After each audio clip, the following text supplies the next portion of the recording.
Assalamualaikum warahmatullahi wabarakatuh. Shalom, Om Swastiastu, Namo Buddhaya, salam kebajikan. Salam sejahtera bagi kita semua. Perkenalkan, kami dari kelompok 5 akan menjelaskan tentang hasil diskusi kami. Pertama-tama, kami akan memperkenalkan diri. Nama saya Laura. Nama saya Osi Permatasari. Saya Jessica. Saya Nadia Rizkanti Syahid.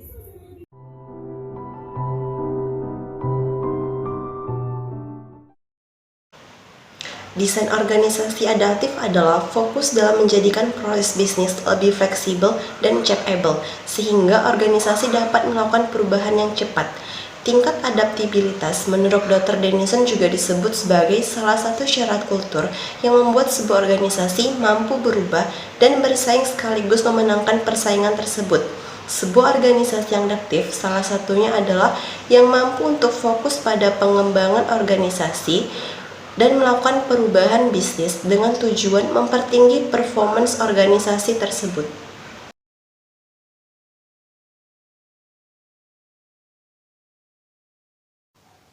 Hotel Pelangi merupakan sebuah perusahaan yang dibangun pada awal tahun 2009 dan mulai beroperasi pada tanggal 1 September 2010. Pada awal beroperasi, Hotel Pelangi menganut sistem manajemen kekeluargaan. Tujuan awal pemilik Hotel Pelangi memulai usaha di bidang perhotelan ini adalah untuk membuka lapangan kerja bagi tenaga kerja usaha produktif, khususnya lulusan SMK atau sekolah menengah kejuruan. Adapun target perusahaan ini ke depannya adalah berusaha meningkatkan pelayanan kepada pelanggan serta menjaga kepercayaan masyarakat. Kemudian, mengenai status kepemilikan Hotel Pelangi ini bersifat perorangan, diawali dengan pemilikan tanah atau sertifikat hak perorangan dan selanjutnya dibangunlah sebuah hotel yang saat ini kita kenal dengan Hotel Pelangi Kupang. Baik, di sini saya akan menjelaskan tentang analisis strategi di Hotel Kupang dan Hotel Pelangi di Kupang. Tujuan awal didirikannya Hotel Pelangi ini agar bisa melayani pelanggan dengan khususnya kegiatan pelatihan atau rapat yang diselenggarakan di kantor pemerintahan. Banyak kegiatan-kegiatan yang harus dilaksanakan, tapi jumlah hotel yang tersedia di Kupang itu masih sedikit dan belum sebanding dengan jumlah kegiatan dan peserta. Lalu dengan adanya peluang yang terbuka lebar, maka pemilik perusahaan membangun sebuah hotel, yaitu Hotel Pelangi. Di dalam Hotel Pelangi ini terdapat beberapa kebijakan dan strategi yang diterapkan oleh manajemen hotel agar perkembangan hotel itu bisa maju lebih baik lagi ke depannya. Yaitu kebijakan-kebijakannya yang pertama yaitu melayani dengan sepenuh hati, yang kedua utamakan kepuasan pelanggan, dan yang ketiga menggali kemampuan yang dimiliki oleh setiap karyawan. Lalu bagaimana sih struktur organisasi di Hotel Pelangi? Di dalam bagian strukturnya yang pertama itu ada general manager. Di bawah general manager ada executive assistant manager. Di bawah dari executive assistant manager terdapat 5 bagian. Yang pertama room division, F&B division, accounting, engineering, and marketing.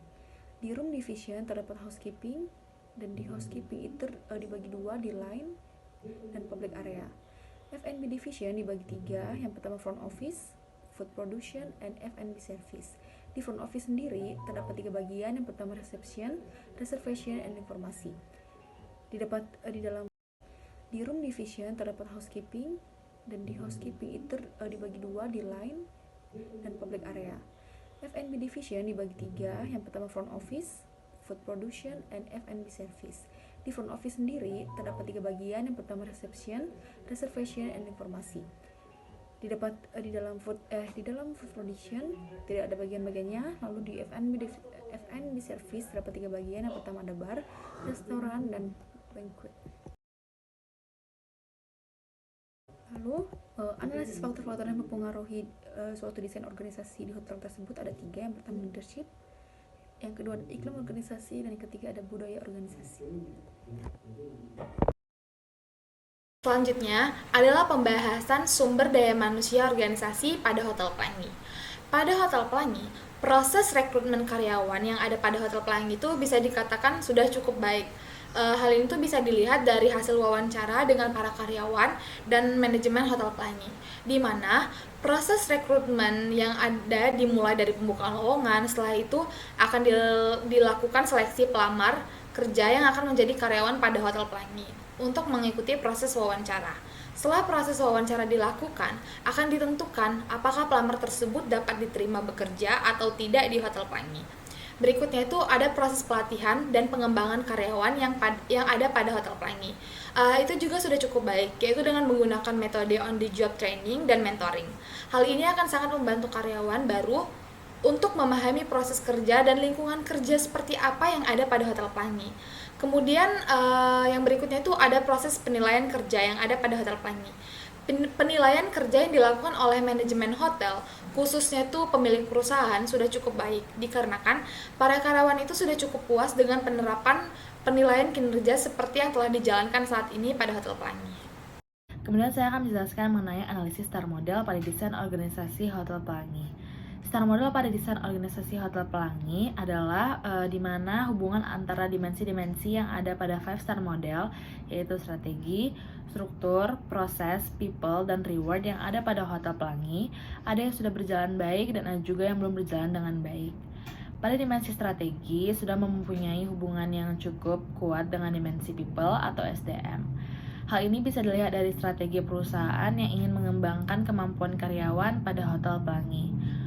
Hubungan antara kedua dimensi ini juga sudah cukup baik. Dari analisis 5-star model yang dilakukan pada desain organisasi Hotel Pelangi, maka dapat kita lihat dan kita gambarkan hubungan-hubungan dan keterkaitan pada dimensi 5-star model, yaitu dimensi strategi, struktur, people, rewards, dan proses seperti yang ada pada gambar di bawah ini.